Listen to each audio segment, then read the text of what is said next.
Hi, folks. This is Mark by Mark A. Foster, Ph.D., for the Institute for Dialectical Meta-Realism. I'm sure that most of you know that Iran has threatened to attack Israel. I don't know what really to say about it, but I will say a few things nonetheless. First, Israel is a nuclear power, meaning Israel has the atomic bomb. Iran does not. Therefore, any attack by Israel on Iran will inevitably, or almost inevitably, result in an Israeli victory. I don't see how it could be anything else. Second, Iran is not Iraq or Afghanistan. What I mean by that is that Iran is a modern country. It's a modern country. It's a well-developed country in West Asia. I know people who are in Iran, as I've said before. I have more friends who are Iranians than anyone else except Americans. And that has been true since I was 14 years old for a variety of reasons. And Iranians are very good people. They're very good-hearted people. Next,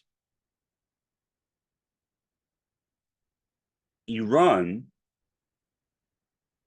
despite any ability that it may have to wage a war against Israel, really has almost no courses of action. Here's what I mean by that. Trump gave Israel the Iron Dome. I wish you would have given one to Palestine as well. But of course, in the land of the free and the brave, the US, that would never have happened. So, yeah, Israel has its Iron Dome. Now, does that mean that its Iron Dome is 100% protective? No. It is possible for weapons to get through from the air, but it is hard. It is really, really hard. So I don't know how Iran would even go about attacking Israel from the air. From the land, well, Hamas succeeded in doing that. Apparently, Israel did not have its offenses up sufficiently. And so Hamas was able to stage its jailbreak into Israel, and in the process killing over 1,000 Israelis, which triggered Israel to start its long war against Gaza, killing many, many more times more than that. Next. Israel, especially Bibi Netanyahu, who is now in his third term and most likely fourth last term as prime minister, given the fact that his war crimes tribunals will presumably start after his term is over, has been trying to drag Joe Biden into a regional war in West Asia for a long time. And before him, to drag Trump into a regional war. And so far, he has been unsuccessful at that. I mean, the US is not enthusiastic about doing it. Most Americans would obviously not support that kind of regional war. especially when Netanyahu first began doing it, when the US was already at war with Iraq and Afghanistan. The last thing on the mind of any American president was starting a third war against Iran. So it never happened. But last year, Netanyahu threatened to attack Iran by the end of that year. It never happened never happens either. Why? I don't know. My assumption is that it is because Netanyahu could not get the cooperation of Joe Biden. But I could be wrong on that. But that's my assumption, that he really wanted to go in and attack Iran, but Joe Biden would not say yes to that. Could I be wrong? Of course, but that is my working assumption. Now, following this horrendous war in Gaza, which continues on till the present day, Israel, I think, feels strengthened. Its self-esteem has increased. And the Israeli leadership, I believe, feels as though now is a good time to attack Iran. And so it may happen. It may happen. Now, first, let me clarify something. I am not trying to create panic or raise alarm, although that may be inevitable, but that's not what I'm trying to do. I am a realist. And to be a realist means that you need to look at situations as they are, not as you wish them to be, which is what an idealist would do. And I am no idealist.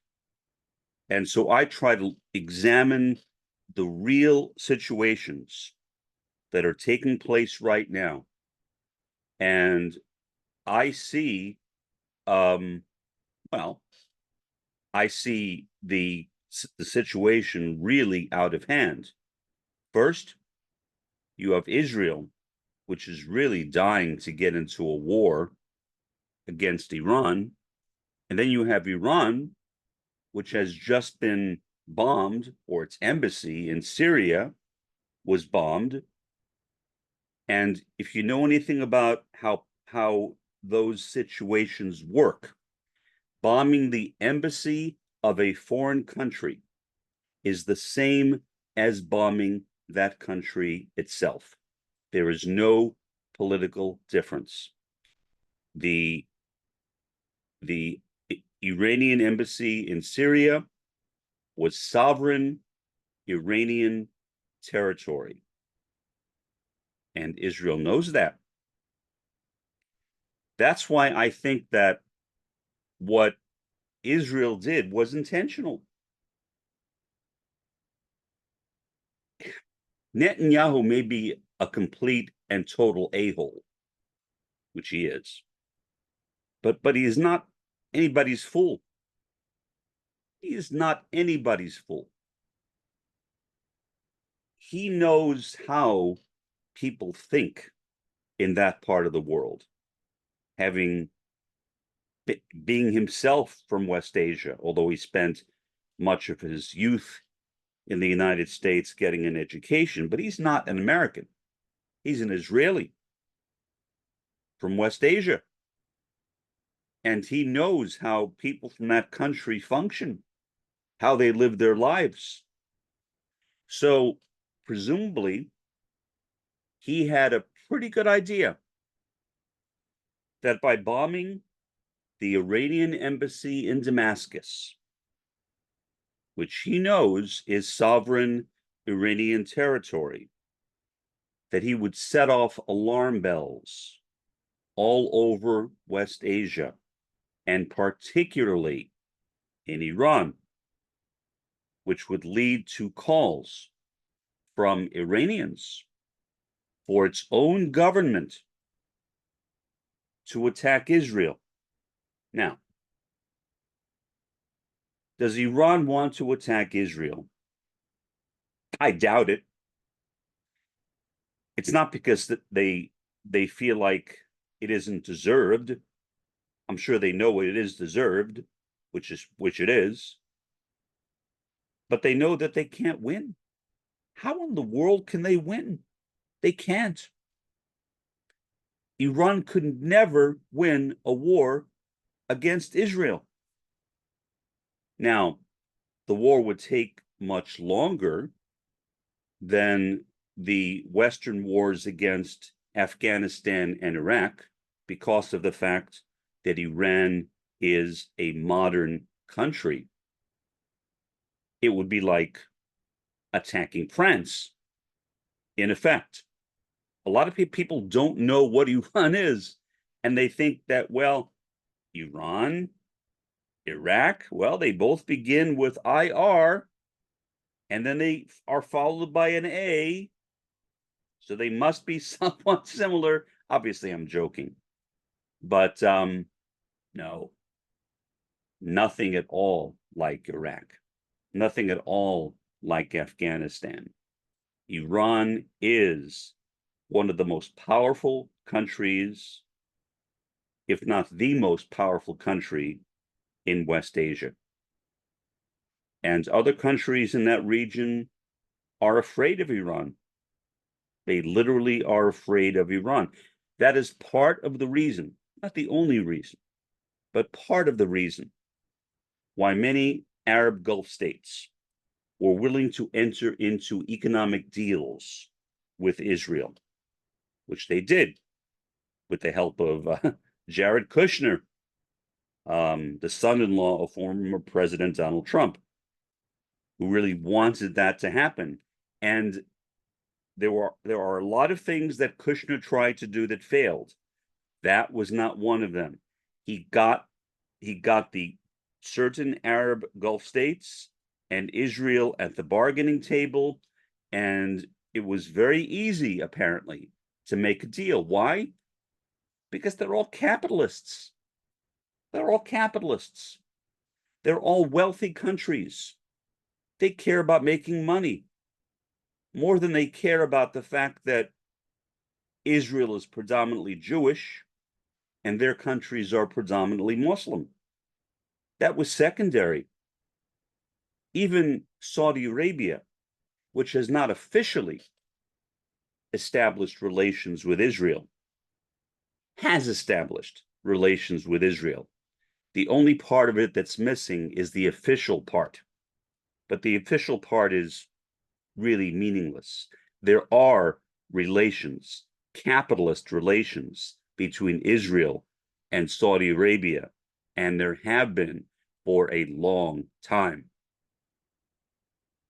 Saudi Arabia is not an enemy of Israel, although many Saudis are angry at Israel. And so the heads of these countries, which have made deals with Israel, now have their own internal crises on their hands. It's not only Iran. They also have to deal with citizens who are demanding that the Palestinians be protected. In the past, it seemed to me as though most people in the Arab Gulf area really didn't care much about the Palestinians. But now they do, at least more than they did in the past. So we literally have a quagmire on our hands. It's like when you take a soda bottle, you shake it up and you shake it up and you shake it up, and then right when it's gotten to its maximum point of carbonation, you take off the top, and all the carbonated soda or water goes all over the room. So I think that, in effect, is what has happened in West Asia. I don't know if there is a resolution. For example, I remember 1979 vividly. There was a show on ABC called America Held Hostage, hosted by Ted Koppel. Its name was later changed to Nightline. In case you didn't know that, that was the origin of Nightline, America Held Hostage. And it started literally right after the U.S., the Americans were taken hostage by the Iranians. The fact that Carter, who was president at that time, was not able to free those hostages is perhaps the major reason why Reagan became the next president and why Carter was not reelected. And if you didn't know this, Iran had actually made a private deal with Reagan that they would not release the hostages until Reagan was in power. It was a pretty big deal. And Iran went for it. And so we had a Reagan presidency. And that was a major reason for it.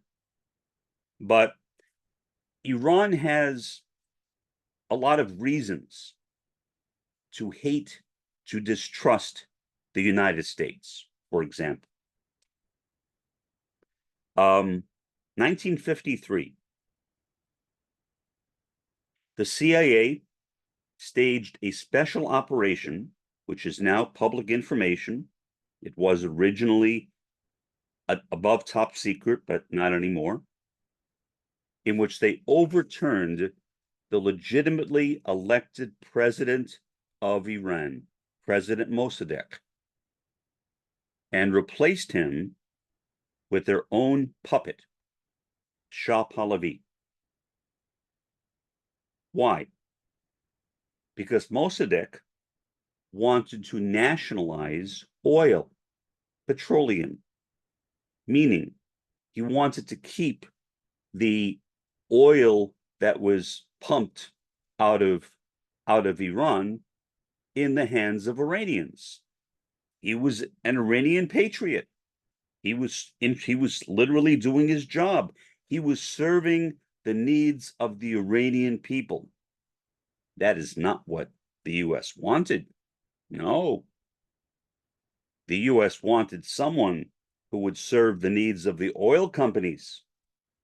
And the oil companies were really, really unhappy with President Mossadegh. So the CIA put Shah Pahlavi in power. In 1979, during the crisis of hostages in that country, I remember watching the crowds in the street chanting, "America is the great Satan," in English. America is the great Satan. And I thought to myself, well, I mean, I know the United States is a really screwed up country with all sorts of problems, and it has done some really bad things, especially in Cuba. But why would Iran be saying that? I had no knowledge of what happened in 1953. Generally, people are more likely to remember crises that took place in their own country than crises that took place abroad. And that's what happened. So by putting the now deceased Ayatollah Khomeini in power, they were basically getting back at the United States. The word Ayatollah is actually an Arabic word, which translates as the sign of God. It is the highest level of religious leadership in Iran. Lowest level is a mullah. The highest level is an Ayatollah. So That's the person that they put in power. Now, some Iranians maybe regretted that to some extent, but not that much. I mean, life in Iran today for women is not bad. It's not like being in Saudi Arabia, for example, and even Saudi Arabia has improved somewhat, somewhat. But Iranian women can drive cars, they can own their own businesses, they can become physicians, attorneys, and so on. So women are not really oppressed in Iran, unless you want to call wearing the hijab a type of oppression, and many Iranian women don't want to wear it.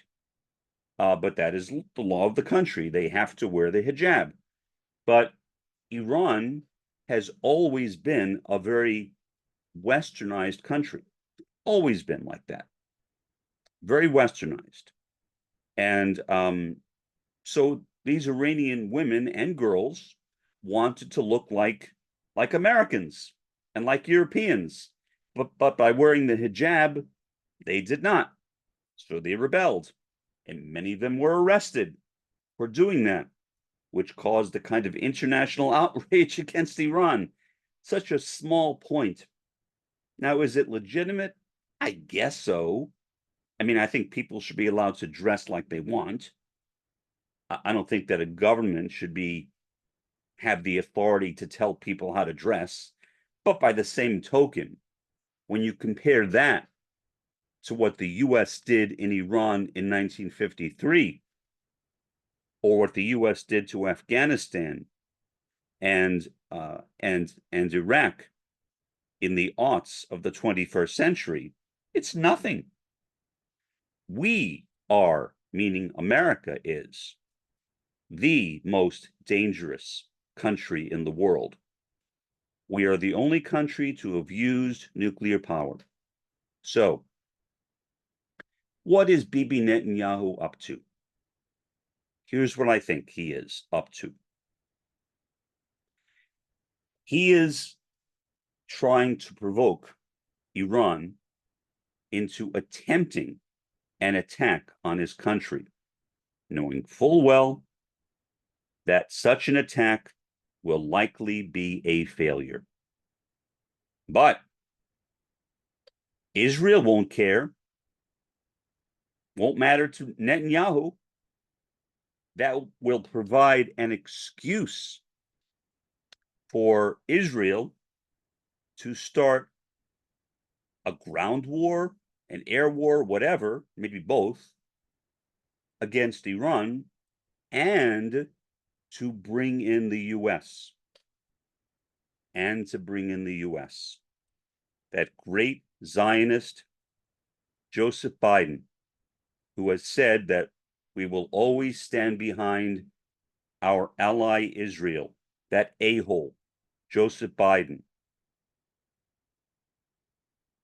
He will be provoked by Netanyahu to entering the war. So, why did Israel bomb the Iranian embassy in Damascus, Syria?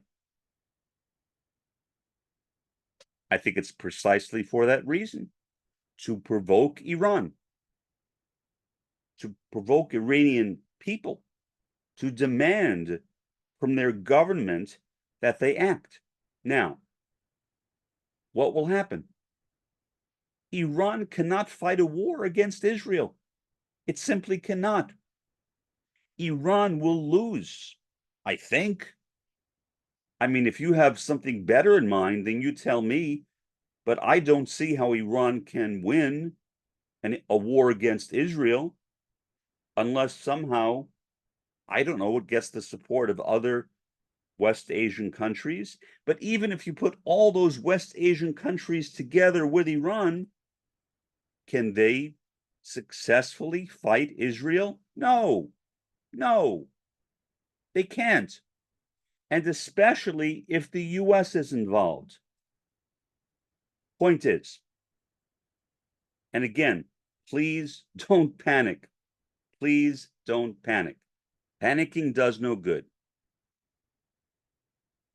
And it also doesn't feel very nice.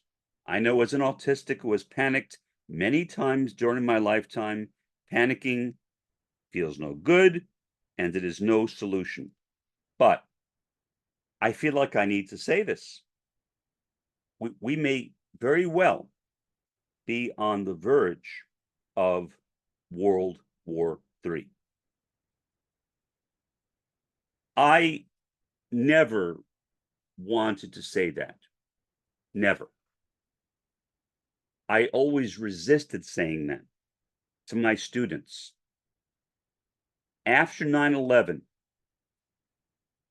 I had some students in my classes. I mean, they were really upset. I mean, so was I. I mean, I remember when the Twin Towers were being built because I lived right near them. Every day I'd look out of my window and I would see the Twin Towers getting higher and higher and higher. The Twin Towers were kind of ugly.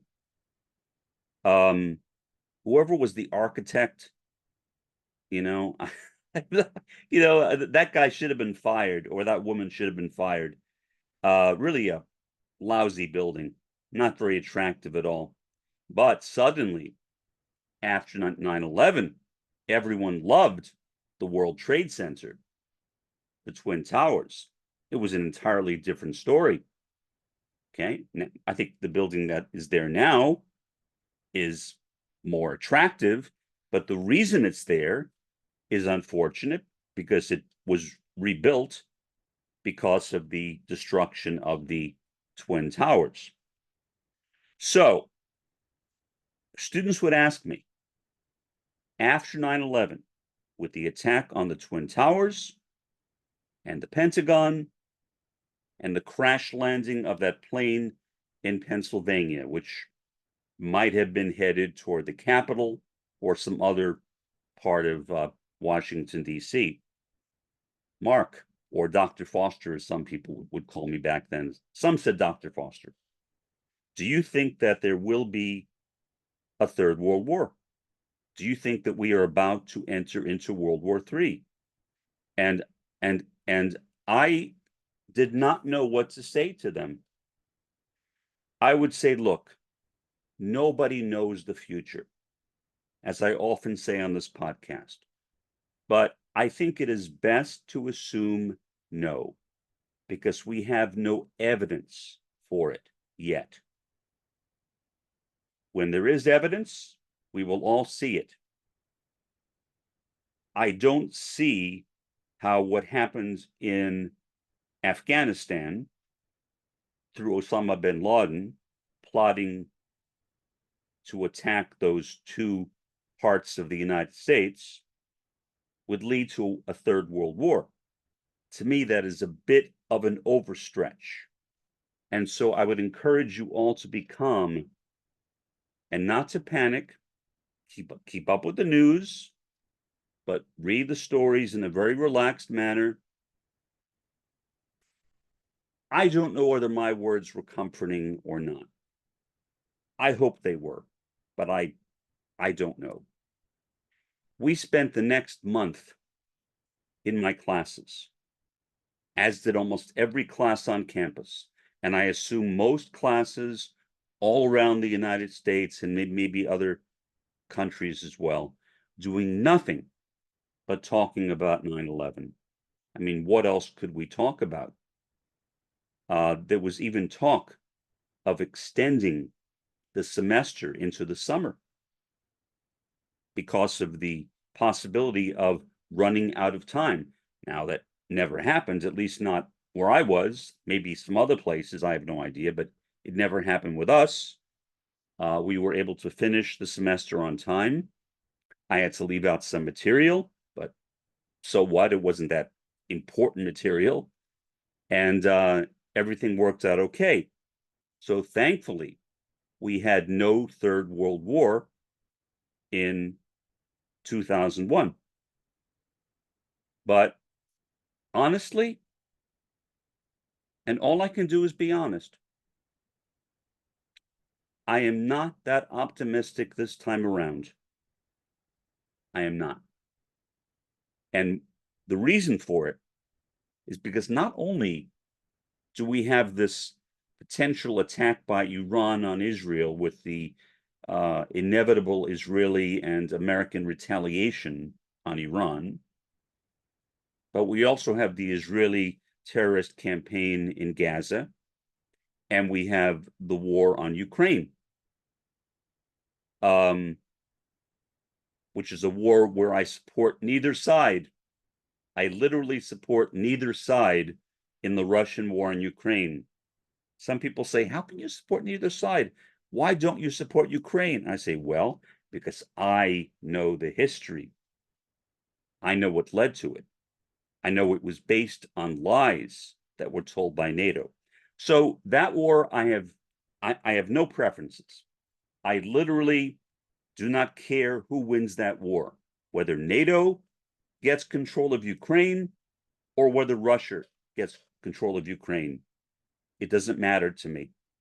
But still, it is a volatile part of the world. And there are many other volatile parts of the world. For example, what will North Korea do? North Korea is an ally of Iran.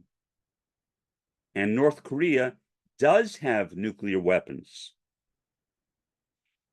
Will they use their nuclear weapons against Israel or against the US? And they can reach the west coast of the US, potentially, if their aim is good, I guess. What will North Korea do? I don't know. Nobody knows. My suspicion is that Kim Jong-un will try to stay out of it if he can, because I think he knows that if he gets involved, he will lose too. And the last thing that he wants is to lose his power. And despite what people say, Kim Jong-un is not stupid. He is not a maniac. He is not a crazy man. He is a smart individual who knows how to play his cards right and to frighten off any potential adversaries. But there is still that potential. North Korea could get involved. The US, I think, would get involved. Other Gulf states in that region could get involved as well. So there is literally no way of knowing what will happen. But what this shows, I think, is an additional phase of a term that I coined, which I later found out that other people used before me, but nonetheless, the great unraveling. The great unraveling of the capitalist world system. It's falling apart. The first world, the empire, the capitalist world system, it's coming to pieces. I don't know how much more time we have, and neither do you.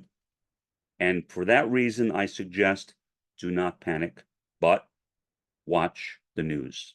Watch the news very carefully. For the time being, this has been Mark, by Mark A. Foster, Ph.D., for the Institute for Dialectical Meta-Realism. Have a pleasant day and an even better day tomorrow.